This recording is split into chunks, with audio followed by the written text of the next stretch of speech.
पौधा गुरुकुल के संप्रेरक समावरणीय श्री स्वामी प्रणवानंद जी महाराज, सभी विद्वजन, मान के योग्य मेरी माताओं बहनों तथा सभी मान के योग्य बंधुजन, आप सभी यहाँ पर एकत्रित हुए हैं और उस अवसर पर एकत्रित हुए हैं जब एक युवा तैयार होता है।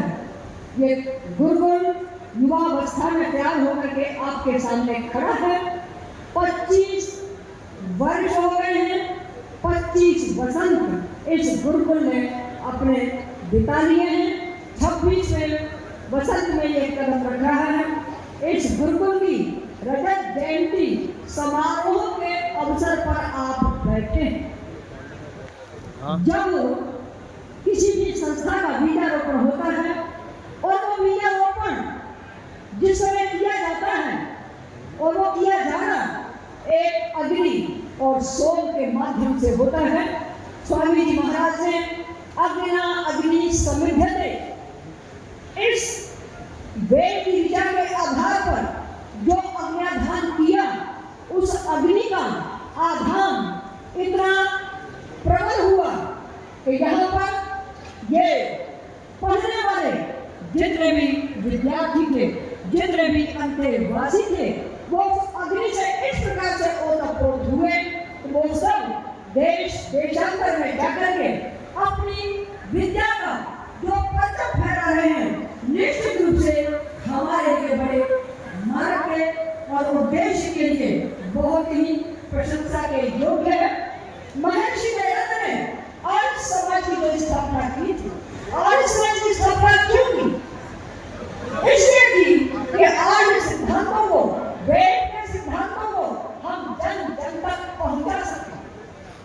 लोग ये सोचते होंगे आज समाज भी एक मत है, पंथ है, कोई विचार है। हमें ये समझ लेना चाहिए, आज ये नाम हमें वेद ने दिया है, हमको आर्य बनना है, श्रेष्ठ बनना है। बहुत से लोग इस प्रकार का ये समझते हैं कि आर्य ये बाहर से आए हुए हैं और वो एक संप्रदाय है, एक मत है, कोई एक विचार है, एक क्रांति है, एक ज्योति है, जिसको समझने पर ही हम उत्तम विचारों को प्राप्त कर सकते हैं।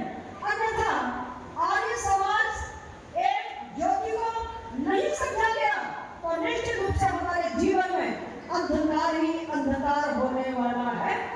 महर्षि दयानंद ये जानते थे, जब तक देश में वेद की ज्योति नहीं होगी, वेद का ज्ञान नहीं होगा, मूल को नहीं पकड़ा जाएगा, तब तक किसी भी मानव की उन्नति होना असंभव है। आज जो झगड़ा है, जो मत मतांतर है, तो किस बात से है? कभी विचार करके देखिएगा, केवल ईश्वर को लेकर के ही तो है। आप ठीक रहें, झगड़ा मत करें, हिंसा मत करें, सत्य का भाषण करें, आदि आदि तो उपदेश सब लोग मत मतांतर दे रहे हैं। वो क्या है? वो वेद का ही ज्ञान है। अगर वेद में है तो सब जगह कार्य संभव है, अन्यथा वेद में जो ज्ञान नहीं होता है वो कहीं पर भी ज्ञान नहीं होता है।